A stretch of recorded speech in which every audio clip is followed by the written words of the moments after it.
ओम श्री परमात्मने नमः। ओम नमो भगवते वासुदेवाय। आज श्रीमद् भागवत महापुराण कथा प्रथम स्कंद। भगतजनों, आज हम श्रीमद् भागवत महापुराण कथा से अध्याय 13 और 14 की पावन कथा सुनेंगे। आज की इस कथा में हम सुनेंगे विदुर जी के उपदेश से धृतराष्ट्र और गांधारी का वन में जाना तथा अपशगुन देखकर महाराज युधिष्ठिर का शंका करना और अर्जुन का द्वारका से लौटना। आज के दिन हम इस कथा का श्रवण करेंगे।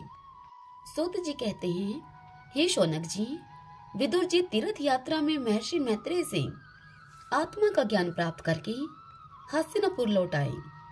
उन्हें जो कुछ जानने की इच्छा थी वह इच्छा उनकी पूर्ण हो गई थी। विदुर जी ने मैत्रेय ऋषि से जितने प्रश्न किए थे उनका उत्तर सुनने के पहले ही श्री कृष्ण में अनन्य भक्ति हो जाने के कारण वे उत्तर सुनने से उपराम हो गए। हे शौनक जी, अपने चाचा विदुर जी को आया हुआ देखकर धर्मराज युधिष्ठिर, उनके चारों भाई धृतराष्ट्र, युयुत्सु, संजय, कृपाचार्य, कुंती, गांधारी, द्रौपदी, सुभद्रा, उत्तरा, कृपी तथा पांडव परिवार के अन्य सभी नर नारी और अपने पुत्रों के सहित दूसरी स्त्रियां सब के सब बड़ी प्रसन्नता से मानो मृत शरीर में प्राण आ गया हो ऐसा अनुभव करते हुए उनकी अगवानी के लिए सामने गए। यथा योग्य आलिंगन और प्रणाम आदि के द्वारा सब उनसे मिले और विरह जनित उत्कंठा से कातर होकर सबने प्रेम के आंसू बहाए। युधिष्ठिर ने आसन पर बैठाकर उनका यथोचित सत्कार किया।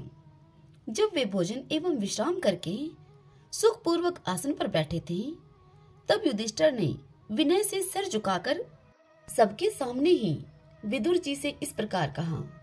युधिष्ठिर ने कहा, चाचा जी, जैसे पक्षी अपने अंडों को पंखों की छाया के नीचे रखकर उन्हें सेते हैं और बढ़ाते हैं, वैसे ही आपने अत्यंत वात्सल्य से अपने कर कमलों की छत्र छाया में हम लोगों को पाला पोसा है।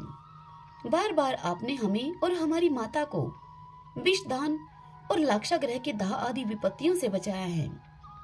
क्या आप कभी हम लोगों की भी याद करते रहे हैं? आपने पृथ्वी पर विचरण करते समय किस वृत्ति से जीवन निर्वाह किया? आपने पृथ्वी तल पर किन किन तीर्थों और मुख्य क्षेत्रों का सेवन किया? हे प्रभु, आप जैसे भगवान के प्यारे भगत स्वयं ही तीर्थ स्वरूप होते हैं। आप लोग अपने हृदय में विराजमान भगवान के द्वारा तीर्थों को भी महातीर्थ बनाते हुए विचरण करते हैं। चाचा जी, आप तीर्थ यात्रा करते हुए द्वारका भी अवश्य ही गए होंगे। वहां हमारे सुहृदय एवं बंधु भाई यादव लोग, जिनके एकमात्र आराध्य देव श्री कृष्ण हैं, अपनी नगरी में सुख से तो है ना वह? आपने यदि जाकर देखा नहीं होगा तो सुना तो अवश्य ही होगा। युधिष्ठिर के इस प्रकार पूछने पर विदुर जी ने तीर्थों और यदुवंशियों के संबंध में जो कुछ देखा और सुना था और अनुभव किया था सब क्रम से युधिष्ठिर को बतला दिया। बस केवल यदुवंश के विनाश की बात ही नहीं कही। करुणा हृदय विदुर जी पांडवों को दुखी नहीं देख सकते थे, इसलिए उन्होंने यह अप्रिय और असह्य घटना पांडवों को नहीं सुनाई, क्योंकि वह तो स्वयं ही प्रकट होने वाली थी। पांडव विदुर जी का देवता के समान सेवा सत्कार करते थे। वे कुछ दिनों के बाद अपने बड़े भाई धृतराष्ट्र की कल्याण कामना से सब लोगों को प्रसन्न करते हुए सुख पूर्वक हस्तिनापुर में ही रहे। विदुर जी तो साक्षात धर्मराज थे। मांडव्य ऋषि के श्राप से वे 100 वर्ष के लिए शूद्र बन गए थे। इतने दिनों तक यमराज के पद पर आर्यमा थे और वही पापियों को उचित दंड भी देते थे। राज्य प्राप्त हो जाने पर अपने लोकपालों सरीखे भाइयों के साथ राजा युधिष्ठिर वंशधर परीक्षित को देखकर अपनी अतुल संपत्ति से आनंदित रहने लगे। इस प्रकार पांडव गृहस्थ के काम धंधों में रम गए और उन्हीं के पीछे एक प्रकार से यह बात भूल गए कि अनजाने में ही हमारा जीवन मृत्यु की ओर जा रहा है। अब देखते देखते उनके सामने वह समय आ पहुंचा जिसे कोई टाल नहीं सकता।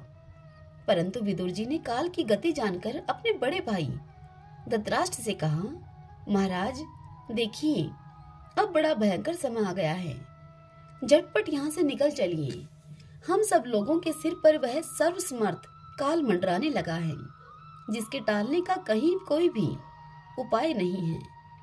काल के वशीभूत होकर जीवन का अपने प्रियतम प्राणों से भी बात की बात में वियोग हो जाता है। फिर धन, जन आदि दूसरी वस्तुओं की तो बात ही क्या है। आपके चाचा ताऊ, भाई, सगे संबंधी और पुत्र सभी मारे गए। आपकी उम्र भी ढल चुकी, शरीर बुढ़ापे का शिकार हो गया। आप पराए घर में पड़े हुए हैं। ओह, इस प्राणी को जीवित रहने की कितनी प्रबल इच्छा होती है।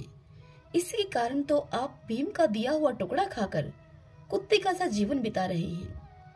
जिनको आपने आग में जलाने की चेष्टा की, विष देकर मार डालना चाहा, भरी सभा में जिनकी विवाहिता पत्नी को अपमानित किया, जिनकी भूमि और धन छीन लिए, उन्हीं के अन्न से पले हुए प्राणों को रखने में क्या गौरव है। आपके अज्ञान की तो हद हो गई कि अब भी आप जीना चाहते हैं, परंतु आपके चाहने से क्या होगा। पुराने वस्त्र की तरह बुढ़ापे से गला हुआ आपका शरीर आपके न चाहने पर भी क्षीण हुआ जा रहा है। अब इस शरीर से आपका कोई स्वार्थ सधने वाला नहीं है। इसमें फंसिए मत, इसकी ममता का बंधन काट डालिए। जो शरीर के संबंधियों से अलग रहकर उनके अनजाने में अपने शरीर का त्याग करता है, वही धीर कहा गया है, चाहे अपनी समझ से हो या दूसरे के समझाने से। जो मनुष्य इस संसार को दुख रूप समझकर इससे विरक्त हो जाता है और अपने अंतःकरण को वश में करके हृदय में भगवान को धारण करके संन्यास के लिए घर से निकल पड़ता है, वही उत्तम मनुष्य है। इसके आगे जो समय आने वाला है वह प्राय मनुष्यों के गुणों को घटाने वाला होगा। इसलिए आप अपने कुटुंबियों से छिपकर उत्तराखंड में चले जाइए। सूत जी कहते हैं कि हे शौनक जी, जब छोटे भाई विदुर ने अंधे राजा धृतराष्ट्र को इस प्रकार समझाया, तब उनकी प्रज्ञा के नेत्र खुल गए। वे भाई बंधुओं के सदृढ़ स्नेह पाशों को काटकर अपने छोटे भाई विदुर के दिखलाए हुए मार्ग से निकल पड़े। जब परम पतिव्रता सुबल नंदनी गांधारी ने देखा कि मेरे पतिदेव तो उस हिमालय की यात्रा कर रहे हैं जो सन्यासियों को वैसा ही सुख देता है, वीर पुरुषों को लड़ाई के मैदान में अपने शत्रु के द्वारा किए हुए न्यायोचित प्रहार से होता है, तब वे भी उनके पीछे पीछे चल पड़ी। अजात शत्रु युधिष्ठिर ने प्रातःकाल संध्या वंदन तथा अग्निहोत्र करके ब्राह्मणों को नमस्कार किया और उन्हें तिल, गौ, भूमि और स्वर्ण का दान दिया। इसके बाद जब वे गुरुजनों की चरण वंदना के लिए राजमहल में गए, तब उन्हें धृतराष्ट्र, विदुर तथा गांधारी के दर्शन नहीं हुए। युधिष्ठिर ने उद्विग्नचित होकर वहीं बैठे हुए संजय से पूछा, हे संजय, मेरे वे वृद्ध और नेत्रहीन पिता धृतराष्ट्र कहाँ हैं? पुत्र शोक से पीड़ित दुखिया माता गांधारी और मेरे परम हितैषी चाचा विदुर जी कहाँ चले गए? ताऊ जी अपने पुत्रों और बंधु बांधवों के मारे जाने से दुखी थे। मैं बड़ा मंद बुद्धि हूँ, कहीं मुझसे किसी अपराध की आशंका करके वे माता गांधारी के सहित गंगा जी में तो नहीं कूद पड़े। जब हमारे पिता पांडु की मृत्यु हो गई थी और हम लोग नन्हे नन्हे बच्चे थे, तब इन्हीं दोनों चाचाओं ने बड़े बड़े दुखों से हमें बचाया था। वे हम पर बड़ा ही प्रेम रखते थे। हाय, वे यहाँ से कहाँ चले गए? सूत जी कहते हैं कि हे शौनक जी, संजय अपने स्वामी धृतराष्ट्र को न पाकर कृपा और स्नेह की विकलता से अत्यंत पीड़ित और विरह कातुर हो रहे थे। इसलिए वे युधिष्ठिर को कुछ उत्तर न दे सके। फिर धीरे धीरे बुद्धि के द्वारा उन्होंने अपने चित्त को स्थिर किया, हाथों से आंखों के आंसू पोंछे और अपने स्वामी धृतराष्ट्र के चरणों का स्मरण करते हुए युधिष्ठिर से इस प्रकार कहा। संजय बोले, हे कुलनंदन, मुझे आपके दोनों चाचा और गांधारी के संकल्प का कुछ भी पता नहीं है। हे महाबाहो, मुझे तो उन महात्माओं ने ठग लिया। संजय इस प्रकार कह ही रहे थे कि तभी तुमरू के साथ देवर्षि नारद जी वहां आ पहुंचे। महाराज युधिष्ठिर ने भाइयों के सहित उठकर उन्हें प्रणाम किया और उनका सम्मान करते हुए उनसे बोले। युधिष्ठिर ने कहा, हे भगवान, मुझे अपने दोनों चाचाओं का पता नहीं लग रहा है। न जाने वे दोनों और पुत्र शोक से व्याकुल होकर तपस्विनी माता गांधारी यहाँ से कहाँ चले गए। हे भगवान, अपार समुद्र में कर्णधार के समान आप ही हमारे पारदर्शक हैं। यह सुनकर नारद जी कहने लगे, धर्मराज, तुम किसी के लिए शोक मत करो, क्योंकि यह सारा जगत ईश्वर के वश में है। सारे लोक और लोकपाल विवश होकर ईश्वर की ही आज्ञा का पालन कर रहे हैं। वही एक प्राणी को दूसरे से मिलाता है और वही उन्हें अलग करता है। जैसे बैल बड़ी रस्सियों में बंधे और छोटी रस्सियों से नथे रहकर अपने स्वामी का भार ढोते हैं, उसी प्रकार मनुष्य भी वर्णाश्रम आदि अनेक प्रकार के नामों से वेद रूप रस्सी में बंधकर ईश्वर की ही आज्ञा का अनुसरण करते हैं। जैसे संसार में खिलाड़ी की इच्छा से ही खिलौने का संयोग और वियोग होता है, ठीक वैसे ही भगवान की इच्छा से ही मनुष्यों का मिलना बिछुड़ना होता है। तुम लोगों को जीव रूप से नित्य मानो या देह रूप से अनित्य, अथवा जड़ रूप से अनित्य और चेतन रूप से नित्य, अथवा शुद्ध ब्रह्मा रूप में नित्य अनित्य कुछ भी न मानो। किसी भी अवस्था में मोहजन्य आसक्ति के अतिरिक्त वे शोक करने योग्य नहीं है। इसलिए हे धर्मराज, वे दीन दुखी चाचा चाची असहाय अवस्था में मेरे बिना कैसे रहेंगे? इस अज्ञान जन्य मन की विकलता को तुम छोड़ दो। यह 5 भौतिक शरीर काल, कर्म और गुणों के वश में है। अजगर के मुंह में पड़े हुए पुरुष के समान यह पराधीन शरीर दूसरों की रक्षा ही क्या कर सकता है? हाथ वालों के बिना हाथ वाले, 4 पैर वाले पशुओं के बिना पैर वाले, तृण आदि, और उनमें भी बड़े जीवों के छोटे जीव आहार हैं। इस प्रकार एक जीव दूसरे जीव के जीवन का कारण हो रहा है। इन समस्त रूपों में जीवों के बाहर और भीतर वही एक स्वयं प्रकाश भगवान, जो संपूर्ण आत्माओं के आत्मा हैं, माया के द्वारा अनेक प्रकार से प्रकट हो रहे हैं। तुम केवल उन्हीं को देखो। हे महाराज, समस्त प्राणियों को जीवन दान देने वाले वे ही भगवान इस समय इस पृथ्वी तल पर देवद्रोहियों का नाश करने के लिए काल रूप से अवतीर्ण हुए हैं। अब वे देवताओं का कार्य पूरा कर चुके हैं, थोड़ा सा काम ही शेष है, उसी के लिए वे रुके हुए हैं। जब तक वे प्रभु यहाँ हैं, तब तक तुम लोग भी उनकी प्रतीक्षा करते रहो। हे धर्मराज, हिमालय के दक्षिण भाग में जहाँ सप्तऋषियों की प्रसन्नता के लिए गंगा जी ने अलग अलग 7 धाराओं के रूप में अपने को 7 भागों में विभक्त कर दिया है, जिसे सप्त स्रोत कहते हैं, वहीं ऋषियों के आश्रम पर धृतराष्ट्र अपनी पत्नी गांधारी और विदुर के साथ गए हैं। वहां वे त्रिकाल स्नान और विधि पूर्वक अग्निहोत्र करते हैं। अब उनके चित्त में किसी प्रकार की कामना नहीं है। वे केवल जल पीकर शांत चित्त से निवास करते हैं। आसन जीतकर प्राणों को वश में करके उन्होंने अपने चाहों इंद्रियों को विषयों से लौटा लिया है। भगवान की धारणा से उनके तमोगुण, रजोगुण और सतोगुण के मल नष्ट हो चुके हैं। उन्होंने अहंकार को बुद्धि के साथ जोड़कर और उसे क्षेत्रज्ञ आत्मा में लीन करके उसे भी महाकाश में घटकाश के समान सर्व अधिष्ठान ब्रह्मा में एक कर दिया है। उन्होंने अपनी समस्त इंद्रियों और मन को रोककर समस्त विषयों को बाहर से ही लौटा दिया है और माया के गुणों से होने वाले परिणामों को सर्वथा मिटा दिया है।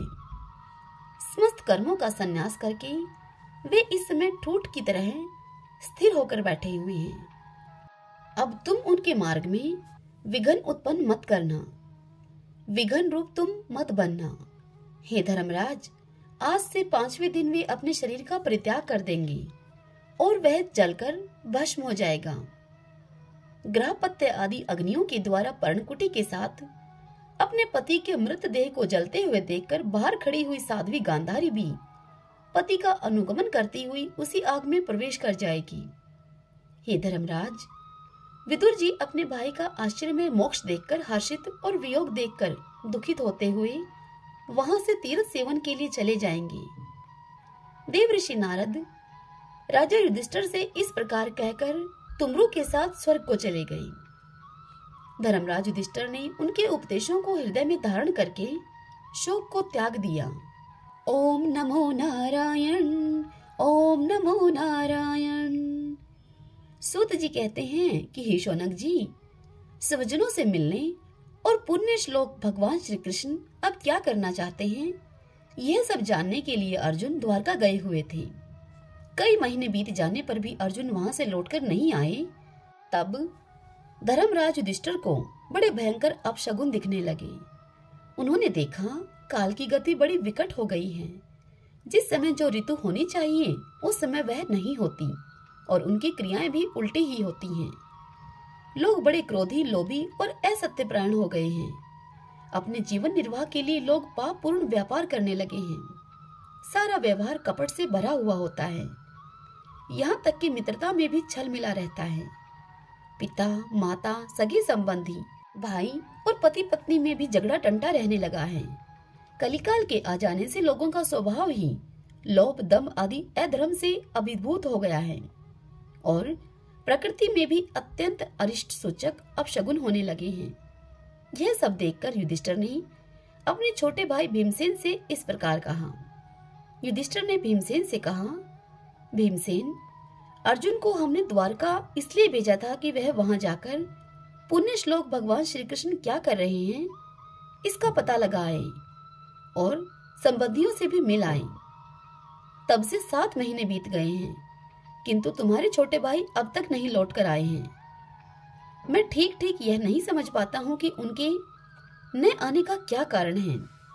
कहीं देवऋषि नारद के द्वारा बतलाया हुआ वह समय तो नहीं आ पहुंचा है जिसमें भगवान श्री कृष्ण अपने लीला विग्रह का स्मरण करना चाहते हैं। उन्हीं भगवान की कृपा से हमें यह संपत्ति, राज्य, स्त्री, प्राण, कुल, संतान, शत्रुओं पर विजय और स्वर्ग आदि लोकों का अधिकार प्राप्त हुआ है। हे भीमसेन, तुम तो मनुष्यों में व्याघ्र के समान बलवान हो। देखो तो सही, आकाश में उल्कापात आदि, पृथ्वी में भूकंप आदि और शरीर में रोग आदि कितने भयंकर अपशगुन हो रहे हैं। इनसे इस बात की सूचना मिलती है कि शीघ्र ही हमारी बुद्धि को मुंह में डालने वाला कोई उत्पात होने वाला है। हे प्यारे भीमसेन, मेरी बाईं जांग, आंख और भुजा बार बार फड़क रही है। हृदय जोर से धड़क रहा है। अवश्य ही बहुत जल्दी कोई अनिष्ट होने वाला है। देखो, यह सियारिन उदय होते हुए सूर्य की ओर मुंह करके कैसे रो रही है। अरे, उसके मुंह से तो आग भी निकल रही है। यह कुत्ता बिल्कुल निर्भय सा होकर मेरी ओर देखकर चिल्ला रहा है। हे भीमसेन, गौ आदि अच्छे पशु मुझे अपने बाएं करके जाते हैं और गधे आदि बुरे पशु मुझे अपने दाहिने कर देते हैं। मेरे घोड़े आदि वाहन मुझे रोते हुए दिखाई देते हैं। यह मृत्यु का दूत पेड़ुखी, उल्लू और उसका प्रतिपक्षी कौवा रात को अपने कर्ण कठोर शब्दों से मेरे मन को कपाते हुए विश्व को सूना कर देना चाहते हैं। दिशाएं धुंधली हो गई हैं। सूर्य और चंद्रमा के चारों ओर बार बार मंडल बैठते हैं। यह पृथ्वी पहाड़ों के साथ कांप उठती है। बादल बड़े जोर जोर से गरजते हैं और जहां तहां बिजली भी गिरती ही रहती है। शरीर को छेदने वाली एवं धूली वर्षा से अंधकार फैलने वाली आंधियां चलने लगी हैं। बादल बड़ा डरावना दृश्य उपस्थित करके सब ओर खून बरसाते हैं। देखो, सूर्य की प्रभा मंद पड़ गई है। आकाश में ग्रह परस्पर टकराया करते हैं। भूतों की घनी भीड़ में पृथ्वी और अंतरिक्ष में आग सी लगी हुई है। नदी, नद, तालाब और लोगों के मन शुद्ध हो रहे हैं। घी से आग नहीं जलती। यह भयंकर काल न जाने क्या करेगा अब।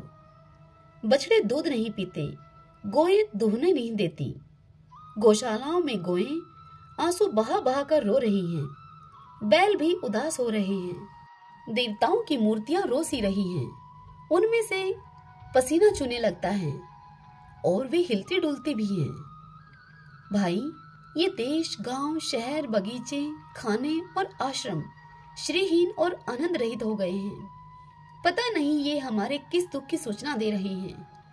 इन बड़े बड़े उत्पातों को देखकर मैं तो ऐसा समझता हूँ कि निश्चय ही यह भाग्यहीना भूमि भगवान के उन चरण कमलों से, जिनका सौंदर्य और जिनके ध्वजा, वृज, अंकुश आदि विलक्षण चिन्ह हैं और किसी में भी कहीं भी नहीं है, रहित हो गई है। हे शौनक जी, राजा युधिष्ठिर इन भयंकर उत्पातों को देखकर मन ही मन चिंतित हो रहे थे कि तभी द्वारका से लौटकर अर्जुन आ गए। युधिष्ठिर ने देखा कि अर्जुन इतने आतुर हो रहे हैं जितने पहले कभी नहीं देखे गए थे।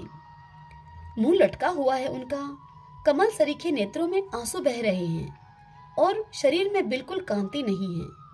उनको इस रूप में अपने चरणों में पड़ा हुआ देखकर युधिष्ठिर घबरा गए। देवऋषि नारद की बातें याद करके उन्होंने सुहृदों के सामने ही अर्जुन से पूछा।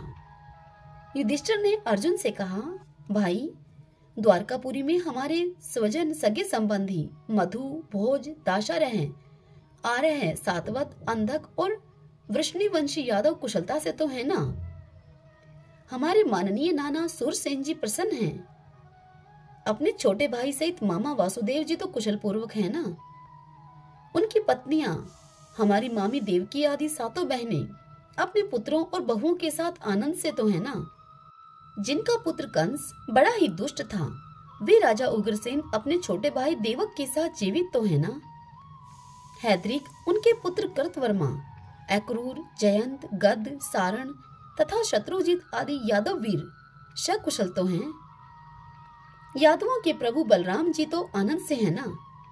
वृष्णि वंश के सर्वश्रेष्ठ महारथी प्रद्युम्न सुख से तो हैं। युद्ध में बड़ी फुर्ती दिखाने वाले भगवान अनिरुद्ध आनंद से तो हैं। सुषेण, चारुदेशन, जामवंती नंदन साम और अपने पुत्रों के सहित ऋषभ आदि भगवान श्री कृष्ण के अनन्य सब पुत्र भी प्रसन्न है ना?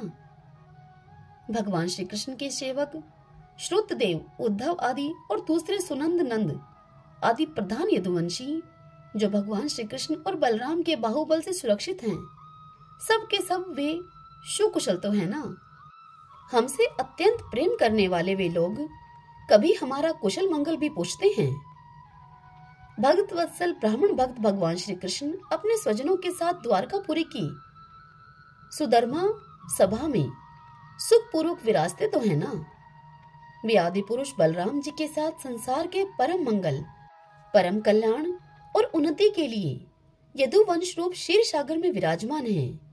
उन्हीं के बाहुबल से सुरक्षित द्वारकापुरी में यदुवंशी लोग सारे संसार के द्वारा सम्मानित होकर बड़े आनंद से विष्णु भगवान के पार्षदों के समान विहार कर रही हैं। सत्यभामा आदि 16,000 रानियां प्रधान रूप से उनके चरणों की सेवा में ही रत रहकर उनके द्वारा युद्ध में इंद्रादि देवताओं को भी हराकर इंद्राणी के भोग भोग्य तथा उन्हीं की अभिष्ट परिजात आदि वस्तुओं का उपभोग करती हैं। यदुवंशी वीर श्री कृष्ण के बाहुदंड के प्रभाव से सुरक्षित रहकर निर्भय रहते हैं और बलपूर्वक लाई हुई बड़े बड़े देवताओं के बैठने योग्य सुधर्मा सभा को अपने चरणों से आक्रांत करते हैं। भाई अर्जुन, यह भी बताओ कि तुम स्वयं तो कुशल हो ना? मुझे तुम श्रीहीन से क्यों दिख रहे हो? वहां बहुत दिनों तक रहे, कहीं तुम्हारे सम्मान में तो किसी प्रकार की कोई कमी नहीं हुई? किसी ने तुम्हारा अपमान तो नहीं कर दिया? कहीं किसी ने दुर्भावपूर्ण अमंगल शब्द आदि के द्वारा तुम्हारा चित्त तो नहीं दुखाया? अथवा किसी आशा से तुम्हारे पास आए हुए याचकों को उनकी मांगी हुई वस्तु अथवा अपनी ओर से कुछ देने की प्रतिज्ञा करके भी तुम नहीं देख सके क्या? तुम सदा शरणागतों की रक्षा करते आए हो। कहीं किसी भी ब्राह्मण, बालक, गौ, बूढ़े, रोगी, अबला अथवा अन्य किसी प्राणी का जो तुम्हारी शरण में आया हो, तुमने त्याग तो नहीं कर दिया? कहीं तुमने अगम्या स्त्री से समागम तो नहीं किया अथवा गमन करने योग्य स्त्री के साथ असत्कार पूर्वक समागम तो नहीं किया? कहीं मार्ग में अपने से छोटे अथवा बराबरी वालों से हार तो नहीं गए तुम? अथवा भोजन कराने योग्य बालक और बूढ़ों को छोड़कर तुमने अकेले ही तो भोजन नहीं कर लिया? मेरा विश्वास है कि तुमने ऐसा कोई निंदित काम तो नहीं किया होगा जो तुम्हारे योग्य न हो न हो।